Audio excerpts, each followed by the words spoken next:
Governor Arif Muhammad ഖാന്റെ പഴയ രൂപവും പുതിയ ഭാവവുമാണ് കണ്ടത്. പുതിയ ഭാവം കുറെ കൂടി രൗദ്രമയമാണ്. ആ രൗദ്രത്തിന് ഗരിമ കൂട്ടാൻ തോക്കേന്തിയ CRPFുകാർ ഇടവും വലവും നിയോഗിച്ചിരിക്കുകയാണ് കേന്ദ്രം. നിലമേലിലെ റോഡരികിൽ 2 മണിക്കൂറോളം കുത്തിയിരുന്ന് ആരിഫ് മുഹമ്മദ് ഖാൻ നേടിയെടുത്ത കരുത്താണ് Z+. SFIക്കാർ പഴയതുപോലെ കറുത്ത തുണിയും കൊണ്ട് പാഞ്ഞു ചെന്നാൽ പണി പാലും വെള്ളത്തിൽ കിട്ടുമെന്ന് BJPക്കാർ വീമ്പിളക്കുന്നു. മുട്ടുവിറക്കില്ലെന്ന് CPM-ഉം.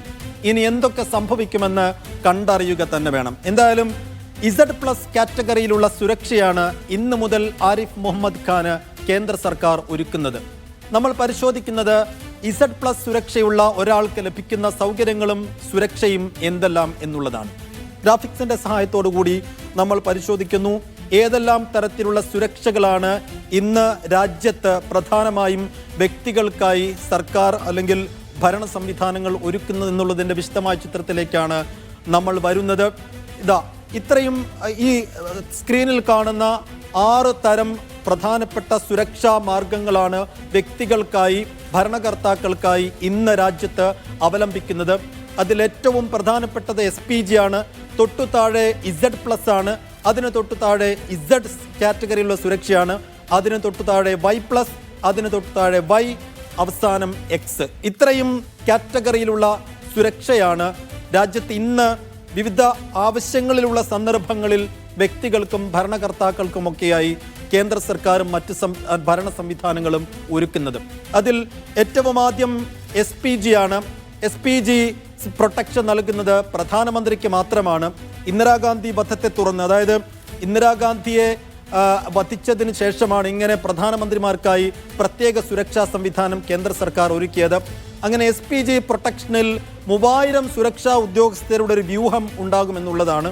ഒരു പ്രധാനമന്ത്രി ഒരു നിശ്ചിത സ്ഥലത്ത് സന്ദർശനത്തിനെത്തുമ്പോഴോ അദ്ദേഹത്തിൻ്റെ സ്വകാര്യ സന്ദർശനത്തിലോ അല്ലാതെ അദ്ദേഹത്തിൻ്റെ ജോലി സംബന്ധമായ ഔദ്യോഗിക സന്ദർശനത്തിലൊക്കെ ഈ 3000 പേരിൽ ആവശ്യമുള്ള ആളുകളെ പങ്കെടുപ്പിച്ചുകൊണ്ടുള്ള സുരക്ഷാ സംവിധാനം ഒരുക്കാം എന്നുള്ളതാണ് ഇത് സംബന്ധിച്ചുള്ള ഏറ്റവും പ്രധാനപ്പെട്ട നടപടി എന്നുള്ളത്. അപ്പോൾ 3000 അംഗങ്ങൾ ഉൾപ്പെടുന്ന ഒരു ടീമാണത്. ആ ടീമിൽ കമാൻഡോസ് ഉണ്ടാകും, ആ ടീമിൽ NST കമാൻഡോസ് ഉണ്ടാകും. ഓരോ സംസ്ഥാനത്ത് ചെല്ലുമ്പോഴും അവിടങ്ങളിലുള്ള സുരക്ഷാ ഉദ്യോഗസ്ഥരും കൂടി അതിനകത്ത് ചേരും.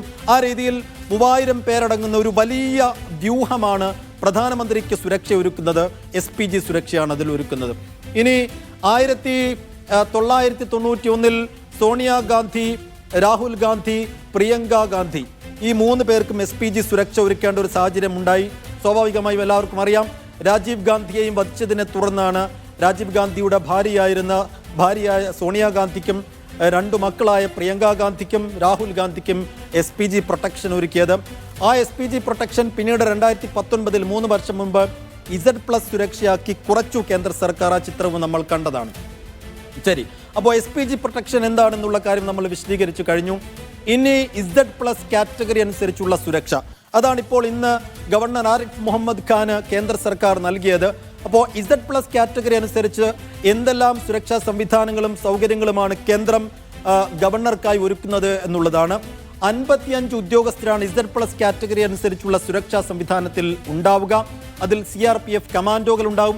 24/7 സുരക്ഷ, അതായത് 21 ദിവസത്തിൽ മുഴുവൻ സമയവും 24 മണിക്കൂറും ഈ സുരക്ഷാ ടീം അദ്ദേഹത്തിനൊപ്പം ഉണ്ടാകണം എന്നുള്ളതാണ്. അതിൽ 55 സുരക്ഷാ ഉദ്യോഗസ്ഥരുണ്ടാകും. നേരത്തെ സൂചിപ്പിച്ചതുപോലെ CRPF കമാൻഡോകൾ ഉണ്ടാകും. ഇന്ന് തന്നെ, അതായത് ഇന്ന് കേന്ദ്ര സർക്കാർ ഗവർണർ ആരിഫ് മുഹമ്മദ് ഖാന് Z+ സുരക്ഷ ഒരുക്കാനുള്ള തീരുമാനം വന്നതിന് പിറകെ വൈകുന്നേരത്തോടു കൂടി തന്നെ CRPF കമാൻഡോകൾ അദ്ദേഹത്തിൻ്റെ കൂടെ ജോയിൻ ചെയ്യുകയും ഇന്ന് ഏറ്റവും ഒടുവിൽ മാധ്യമങ്ങളെ കണ്ടപ്പോൾ അദ്ദേഹത്തിൻ്റെ കൂടെ ഈ CRPF കമാൻഡോസ് ഉണ്ടായിരുന്നു എന്നുള്ളതാണ്. പക്ഷേ ഈ 55 അംഗ ഉദ്യോഗസ്ഥ സംഘം വരും ദിവസങ്ങളിൽ നാളെയും മറ്റന്നാളും ഒക്കെ ആയിട്ടായിരിക്കും മുഴുവനായും അദ്ദേഹത്തിൻ്റെ കൂടെ ജോയിൻ ചെയ്യുക. ഇന്നിപ്പോൾ CRPF കമാൻഡോസ് വൈകുന്നേരം തന്നെ അദ്ദേഹത്തിൻ്റെ കൂടെ ഉണ്ടായിരുന്നു. അപ്പോൾ Z+ കാറ്റഗറി സുരക്ഷയാണ് രാജ്യത്തെ ഏറ്റവും വലിയ 2ാമത്തെ സുരക്ഷാ സംവിധാനം എന്ന് പറയുന്നത്.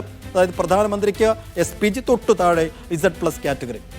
അപ്പോൾ ഈ Z+ കാറ്റഗറിയിൽ 55 സുരക്ഷാ ഉദ്യോഗസ്ഥരുടെ ഒപ്പം തന്നെ ആവശ്യമെങ്കിൽ NSTയെയും വിളിക്കാം എന്നുള്ള ഒരു കാര്യം കൂടി അതിനകത്തുണ്ട്.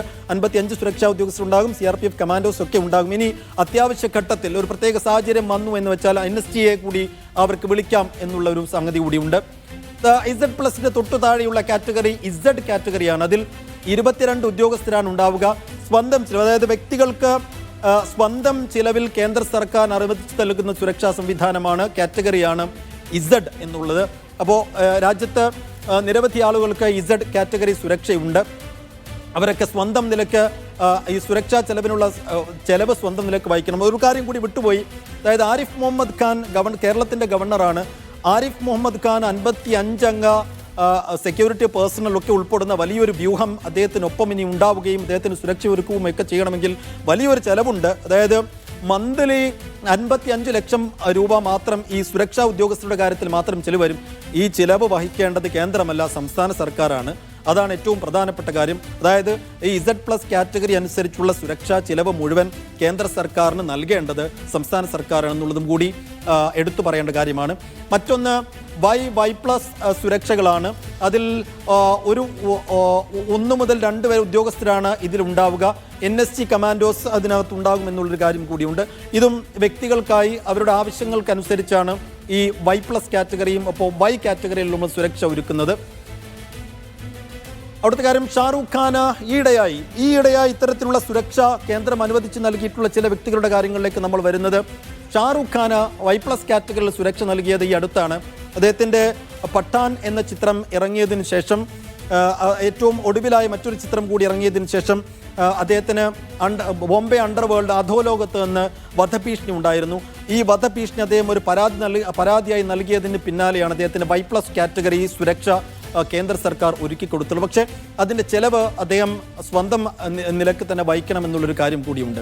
ഒപ്പം സംവിധായകൻ വിവേക് അഗ്നിഹോത്രിക്കും കങ്കണ റണാവത്തിനും Y+ സുരക്ഷയുണ്ട്. അതും ഈ അടുത്ത കാലത്താണ് കേന്ദ്ര സർക്കാർ നൽകിയിട്ടുള്ളത്. അപ്പം X കാറ്റഗറി എന്നുള്ളതാണ് ഏറ്റവും ഒടുവിലത്തെ സുരക്ഷാ സംവിധാനം. 2 ആയുധമേന്തിയ പോലീസുകാരുണ്ടാവുക. അത് കേന്ദ്ര സർക്കാരിന് കീഴിലുള്ള ഉദ്യോഗസ്ഥരല്ല, ഏത് സംസ്ഥാനത്താണോ ഇദ്ദേഹം ഉള്ളത്, ഈ വ്യക്തി ഉള്ളത്, അവിടുത്തെ സിവിൽ പോലീസ് ഉദ്യോഗസ്ഥരാണ് ഈ കൂടെ ഉണ്ടാവുക. അതാണ് X കാറ്റഗറിയിലുള്ള സുരക്ഷ. എന്തായാലും ഇവിടെ ഗവർണർ ആരിഫ് മുഹമ്മദ് ഖാന് ഇന്ന് നാടകീയമായ സംഭവങ്ങൾ കൊല്ലം നിലമേലിൽ ഉണ്ടാകുന്നു. 2 മണിക്കൂറോളം അദ്ദേഹം റോഡരികിലിരിക്കുന്നു. അദ്ദേഹത്തിൻ്റെ വാഹനത്തെ SFIക്കാർ പ്രതിഷേധത്തിൻ്റെ രൂപത്തിൽ ആക്രമിക്കാൻ വന്നു എന്ന് അദ്ദേഹം പരാതിപ്പെടുന്നു. അദ്ദേഹം കേന്ദ്ര ആഭ്യന്തര മന്ത്രാലയത്തെ ഈ വിഷയം ധരിപ്പിക്കുന്നു. അതിന് തൊട്ടു പിന്നാലെയാണ് ഉച്ചതിരിഞ്ഞ് അദ്ദേഹത്തിന് Z+ കാറ്റഗറിയുള്ള സുരക്ഷ കേന്ദ്ര സർക്കാർ ഒരുക്കിക്കൊണ്ടുള്ള വിജ്ഞാപനവും തീരുമാനവും പുറത്തു വന്നത്. അപ്പോൾ ഈ Z+ കാറ്റഗറിയുള്ള സുരക്ഷാ സംവിധാനത്തോടു കൂടിയ ഒരു ഗവർണറെയാണ് നാളെ മുതൽ നമ്മൾ കാണാൻ പോകുന്നത്. സ്വാഭാവികമായും ഇന്ന് വരെ നമ്മൾ കണ്ട ഗവർണറെയല്ല നാളെ മുതൽ കാണാൻ പോകുന്നത്. അതുകൊണ്ട് ഇന്ന് മുതൽ എളുപ്പത്തിൽ SFIക്ക് പ്രവർത്തകർക്ക് ഒരുമിച്ച് കൂടാൻ കഴിയുകയും അദ്ദേഹം പങ്കെടുക്കുന്ന വേദിക്കരികെ അല്ലെങ്കിൽ പോകുന്ന വഴിയിലൊക്കെ SFI പ്രവർത്തകർക്ക് എളുപ്പത്തിൽ വന്ന് തമ്പടിക്കാൻ കഴിയുകയും കരിങ്കൊടി കാണിക്കാൻ കഴിയുകയും പ്രതിഷേധം നടത്താനൊക്കെ ഉള്ളൊരു സാഹചര്യം ഉണ്ടായിരുന്നു. നാളെ മുതൽ അങ്ങനെയല്ല. ഈ ഇന്ന് നമ്മൾ കണ്ടതുപോലെ CRPF കമാൻഡോകളൊക്കെ അദ്ദേഹത്തിൻ്റെ കൂടെ ഉണ്ടാകും. ഇതിപ്പോൾ ഇന്നത്തെ പോലെയുള്ള ഒരു സാഹചര്യം, അദ്ദേഹം ഈ പ്രതിഷേധക്കാരെ കണ്ട് പെട്ടെന്ന് വാഹനം നിർത്തി പുറത്തേക്ക് ഇറങ്ങി വന്നാൽ അദ്ദേഹത്തിൻ്റെ കൂടെ ഈ കമാൻഡോസ് ഉണ്ടാകും. ഈ കമാൻഡോസിൻ്റെ ഒരു പ്രത്യേകത, പ്രിവെൻഷൻ എന്നുള്ളതാണ് അവരുടെ ഏറ്റവും പ്രധാനപ്പെട്ട. അതായത് ഈ വ്യക്തിക്കെതിരെ ഉണ്ടാകുന്ന ഏത് ആക്രമണങ്ങളെയും ചെറുക്കുക എന്നുള്ളതാണ് അവരെ ഏൽപ്പിച്ചിരിക്കുന്ന ദൗത്യവും ഉത്തരവാദിത്തവും. ആ പ്രിവെൻഷൻ എന്നുള്ളത്, ആ ആക്രമണത്തെ ചെറുക്കുക എന്നുള്ളത് ഏത് നിലക്കുമാകാം, അത് അവരിൽ മാത്രം നിക്ഷിപ്തമായ കാര്യമാണ്. അതുകൊണ്ട് പ്രതിഷേധിക്കാൻ വരുന്നവർ ശരിക്കും പേടിക്കുക തന്നെ വേണം. പക്ഷേ നമുക്കങ്ങനെ പരിചിതമല്ലാത്ത, നമുക്ക് ഇതുവരെ കണ്ട് ശീലമില്ലാത്ത സാഹചര്യമാണ്. ഒരു ഗവർണർക്ക് ഈ രീതിയിലുള്ള ഒരു ഗവർണർ സർക്കാർ പോരൊന്നും സംസ്ഥാനം ഇതിനു മുമ്പ് ഇതുവരെ കണ്ടിട്ടില്ല. അതുകൊണ്ട് എന്തൊക്കെയാണ് ഇനി നടക്കാൻ പോകുന്നത് എന്നുള്ളത് കണ്ടറിയുക തന്നെ വേണം. എന്തായാലും സൈഫ് സൈനുൽ ആബ്ദീൻ ഞങ്ങളുടെ പ്രതിനിധി കൂടി നമ്മോടൊപ്പം ചേരുകയാണ്. അപ്പം ഇതുവരെ സംസ്ഥാന സർക്കാരും ഗവർണറും CPM തമ്മിലുള്ള പോരിൻ്റെ മുഴുവൻ ചിത്രങ്ങളും ഇന്ന് വരെയുള്ള നമ്മൾ കണ്ടതാണ്. നാളെ മുതൽ SFIയുടെ CPMൻ്റെ ഗവർണർക്കെതിരെയുള്ള പ്രതിഷേധത്തിന് പുതിയ രൂപം എന്തെങ്കിലും ഉണ്ടാകും. അതായത് ഈ NSG കമാൻഡോകളുടെയൊക്കെ സാന്നിധ്യത്തിൽ കുറെ കൂടി മയപ്പെടുത്തുമോ? എന്താണ് ഈ പുതിയ സാഹചര്യത്തിൽ CPM പ്ലാൻ ചെയ്യുന്നത്? CPM എങ്ങനെയാണ് ഈ നീക്കത്തെ നേരിടാൻ പോകുന്നത് എന്നുള്ളതിൻ്റെ ഒരു കൃത്യമായ വിവരണം സൈഫ് സൈനുൽ ആബ്ദീൻ നൽകും. ഗവർണർ സർക്കാർ പോരിന്റെ മറ്റൊരു അധ്യായമാണ് ഇന്ന് കൊല്ലത്ത് നിലമേൽ എന്ന് പറയുന്ന സ്ഥലത്തും തിരുവനന്തപുരത്ത് തൈക്കാട് ഗസ്റ്റ് ഹൗസിന് മുന്നിലും നമ്മൾ ഇന്ന് കണ്ടത്. ഈ ഗവർണർ സർക്കാർ പോര് എന്ന് പറയുന്ന വാചകത്തിൽ തന്നെ ചില മാറ്റങ്ങൾ വരുത്തേണ്ടി വരും എന്ന് തോന്നുന്നു. കാരണം ഈ പോര് എന്ന് പറയുമ്പോൾ ഇങ്ങനെയൊക്കെ തന്നെയാണോ ആ പോര് എന്ന് തോന്നും. മറ്റൊരു വാചകത്തിലേക്ക് എന്തായാലും വരും കാലങ്ങളിൽ പോകേണ്ടി വരും തോന്നുന്നു. എന്തായാലും ഇപ്പോഴത്തെ ആ പോര് അത് മറ്റൊരു തലത്തിലേക്ക് എത്തുന്ന തരത്തിലായിരുന്നു ഇന്നത്തെ ഇടപെടൽ ഉണ്ടാകുന്നത്. അസാധാരണം എന്ന് പറയാൻ കഴിയില്ല. ഒരു ഗവർണർ ആരിഫ് മുഹമ്മദ് ഖാനിൽ നിന്ന് ഓരോ ദിവസവും ഉണ്ടാകുന്നത് അസാധാരണമായ സംഭവങ്ങളാണെന്ന് നിരന്തരമായി നമ്മൾ പറയുന്നുണ്ട്. അതൊരു സാധാരണ സംഭവമായി മാറുന്നുണ്ട്. ഈ പ്രതിഷേധക്കാർക്കെതിരെ കേരളത്തിൻ്റെ ഭരണത്തലവൻ റോഡിലിറങ്ങി പ്രതിഷേധിക്കുന്നത് നമ്മൾ കേരളത്തിൻ്റെ ചരിത്രത്തിൽ ആദ്യമായി കാണുന്നത് തിരുവനന്തപുരത്ത് പേട്ടയിൽ SFIക്കാർ കുറച്ച് നാളുകൾക്ക് മുമ്പ് പ്രതിഷേധം സംഘടിപ്പിച്ചപ്പോഴായിരുന്നു. ആ പ്രതിഷേധം അന്ന് ഒരു ഘട്ടത്തിൽ ഒതുങ്ങി. പ്രതിഷേധക്കാർ മാറിപ്പോയപ്പോഴത്തേക്ക് അത് ഒതുങ്ങി. ഗവർണർ പിന്നീട് വിമാനത്തിൽ കയറി പോകുന്നത് കണ്ടു. ഇന്നിപ്പോൾ നിലമേൽ പ്രതിഷേധം ഉണ്ടായ സമയത്ത് ഗവർണർ വാഹനം നിർത്തി പുറത്തേക്കിറങ്ങി SFI പ്രവർത്തകർ മുന്നിലേക്ക് പോകുന്നതാണ് നമുക്ക് കാണാൻ കഴിഞ്ഞത്. എന്നിട്ട് പോലീസിനോട് നിർദ്ദേശിക്കുകയാണ് അദ്ദേഹം ഈ തനിക്കെതിരെ പ്രതിഷേധം സംഘടിപ്പിച്ച ആൾക്കാർക്കെതിരെ നടപടിയെടുക്കാതെ താൻ പോകില്ല എന്ന കർശനമായ നിലപാടെടുത്തുകൊണ്ട് ഒരു ചായക്കടയിൽ പോയിരുന്ന് കസേര വലിച്ചിട്ട് ചായ കുടിക്കുന്ന ഒരു സാധാരണക്കാരനായ പോലെ ചായ കുടിക്കുന്ന കേരളത്തിൻ്റെ ഭരണത്തലവൻ ഈ പ്രോട്ടോക്കോളൊക്കെ മറന്നുകൊണ്ട് സാധാരണക്കാർക്കിടയിലേക്ക് ഇറങ്ങിച്ചെല്ലുന്ന ഒരു സാധാരണക്കാരനെ പോലെ ഗവർണർ ചായ കുടിക്കുന്നതൊക്കെ കണ്ടു. പോലീസ് FIR ഇടാതെ പോകില്ല എന്ന് പറയുന്ന ഗവർണറെ സംസ്ഥാനം ഇന്ന് വീക്ഷിച്ചു. അതൊരു വരും കാലങ്ങളിൽ വീണ്ടും ഇതേപോലെ കാണാൻ കഴിയും എന്ന് തോന്നുന്നുണ്ട്. അതുകൊണ്ട് അസാധാരണം എന്ന് ഈ ഘട്ടത്തിൽ പറയുന്നില്ല, ഒരു സാധാരണ സംഭവമായി അത് മാറിക്കൊണ്ട് ഇരിക്കുകയാണ്. ഈ സംഭവത്തെ രാഷ്ട്രീയമായി വീക്ഷിക്കേണ്ടി ഇരിക്കുന്നു എന്നാണ് CPM നേതാക്കളടക്കം പറയുന്നത്. ചില നേതാക്കന്മാരുമായിട്ട് സംസാരിക്കുമ്പോൾ ഇന്നത്തെ ഈ സംഭവത്തിന് പിന്നിൽ മറ്റ് ചില രാഷ്ട്രീയ ലക്ഷ്യങ്ങൾ കൂടിയുണ്ട് ഗവർണർക്ക് എന്ന വ്യാഖ്യാനത്തിലേക്ക് കാര്യങ്ങൾ എത്തിച്ചേരുന്നുണ്ട്. ഗവർണർ പറയുന്നത് തൻ്റെ വാഹനത്തിന് മുന്നിലേക്ക് വാഹനത്തിൽ അടിക്കാൻ വേണ്ടി പ്രവർത്തകർ എത്തിയപ്പോഴാണ് താൻ വാഹനത്തിൽ നിന്ന് പുറത്തിറങ്ങിയത് എന്നാണ്. പക്ഷേ ദൃശ്യങ്ങൾ നമുക്ക് പുറത്ത് വന്ന ദൃശ്യങ്ങൾ കാണുമ്പോൾ അങ്ങനെ തോന്നുന്നില്ല. കാരണം ഒരു പൈലറ്റ് വാഹനം കടന്നു പോകുമ്പോൾ അവിടെ നിൽക്കുന്ന പ്രവർത്തകർ കരിങ്കൊടി കാണിക്കുന്നുണ്ട്. പ്രവർത്തകരാരും മുന്നിലേക്ക് വരുന്നില്ല. ഗവർണറുടെ വാഹനം വരുന്നു, വാഹനത്തിൽ നിന്ന് ഗവർണർ പുറത്തേക്ക് ഇറങ്ങുന്നു, പ്രവർത്തകർ മുന്നിലേക്ക് പോകുന്നു. പ്രവർത്തകരാരും വണ്ടിയുടെ സൈഡിൽ നിൽക്കുകയോ വണ്ടിയിലേക്ക് അടിക്കുന്നതൊന്നും നമുക്ക് ദൃശ്യങ്ങളിൽ കാണാൻ കഴിയുന്നില്ല. ഇനി ഈ ദൃശ്യങ്ങളില്ലാത്ത എന്തെങ്കിലും ദൃശ്യങ്ങൾ ഗവർണർ കണ്ടിട്ടുണ്ടോ എന്ന കാര്യത്തിലൊക്കെ വ്യക്തത പിന്നീട് പോലീസാണ് വരുത്തേണ്ടത്. എന്തായാലും തനിക്കെതിരെ അക്രമം ഉണ്ടായപ്പോഴാണ് താൻ പുറത്തേക്ക് ഇറങ്ങുന്നത് എന്ന് പറഞ്ഞുകൊണ്ടാണ് ഗവർണർ അവിടെ ഇരുന്നു കൊണ്ട് FIR ഇടാതെ താൻ പോകില്ല, അറസ്റ്റ് രേഖപ്പെടുത്താതെ പോകില്ല എന്ന നിർബന്ധ ബുദ്ധിയോടുകൂടി അദ്ദേഹം അവിടെ ഇരിക്കുന്നത്. കേരളത്തിൻ്റെ ഭരണത്തലവൻ അങ്ങനെ ഇരിക്കുമ്പോൾ കേരള പോലീസിനൊന്നും ചെയ്യാനില്ല. അവിടെ FIR പെട്ടെന്ന് രജിസ്റ്റർ ചെയ്തിട്ട് അദ്ദേഹത്തെ സുരക്ഷാ കാരണങ്ങളായി പെട്ടെന്ന് അവിടെ നിന്ന് മാറ്റുക എന്നുള്ളതാണ് കേരള പോലീസ് ചെയ്യാനുള്ളത്. അതുകൊണ്ട് അതിവേഗത്തിൽ തന്നെ FIR രജിസ്റ്റർ ചെയ്ത് അദ്ദേഹത്തെ അത് ബോധ്യപ്പെടുത്തി അവിടെ നിന്ന് അദ്ദേഹം യാത്ര ചെയ്ത് പോകുന്നുണ്ട്. അതിനിടയ്ക്ക് CPMൻ്റെ സംസ്ഥാന കമ്മിറ്റി അംഗമായ മന്ത്രിയായ ശിവൻകുട്ടി ചില ആരോപണങ്ങൾ ഉന്നയിക്കുന്നുണ്ട്. RSS നേതാവിനെ അവിടെ ഓഫീസിൽ നിയമിച്ചിട്ടുണ്ട്, അദ്ദേഹത്തിൻ്റെ നിർദ്ദേശപ്രകാരമാണ് ഇതെല്ലാം ചെയ്യുന്നത് എന്നുകൂടി പറയുകയും ഇന്നത്തെ ദൃശ്യങ്ങൾ നമുക്ക് കാണുമ്പോൾ ഈ പറയപ്പെടുന്ന ഈ RSS നേതാവ് എന്നൊക്കെ പറയപ്പെടുന്ന ഗവർണറുടെ ഓഫീസിലെ ആൾ അദ്ദേഹത്തിനൊപ്പം ഉണ്ട് എന്ന് നമുക്ക് ദൃശ്യങ്ങൾ കാണാൻ കഴിയും. ഇനി അങ്ങനെ ഒരു വ്യാഖ്യാനം CPM കൊടുക്കാനുള്ള കാരണം ഒരുപക്ഷെ ഇതൊക്കെ ആയിരിക്കാം. ആ പരിപാടി കഴിഞ്ഞ് ഗവർണർ പോകുന്നു. അതിന് പിന്നാലെ തന്നെ പ്രധാനമന്ത്രിയുടെ ഓഫീസിൽ നിന്ന് ഗവർണറെ വിളിക്കുന്നുണ്ട്. കേന്ദ്ര ആഭ്യന്തരമന്ത്രി അമിത്ഷാ അദ്ദേഹത്തെ ഫോണിൽ വിളിക്കുന്നു. ഉപരാഷ്ട്രപതി അദ്ദേഹത്തെ ഫോണിൽ വിളിച്ച് കാര്യങ്ങൾ തിരക്കുന്നു. അതിനുശേഷം കൊട്ടാരക്കരയിലെ പരിപാടിയിൽ പങ്കെടുത്ത് അദ്ദേഹം തിരികെ വരുന്ന സമയത്താണ് ഗവർണറുടെ ഒഫീഷ്യൽ ട്വിറ്ററിൽ നിന്ന് ഒരു മെസ്സേജ് വരുന്നത്. കേന്ദ്ര സുരക്ഷ ഏർപ്പെടുത്താൻ വേണ്ടി തീരുമാനിച്ചിട്ടുണ്ട് ഗവർണർക്ക്. CRPFൻ്റെ സുരക്ഷ രാജ്ഭവനും ഗവർണർക്കും നൽകാൻ വേണ്ടിയുള്ള തീരുമാനം എടുത്തിട്ടുണ്ട്. Z+ കാറ്റഗറി സുരക്ഷയാണ് അദ്ദേഹത്തിന് നിലവിലുള്ളത്.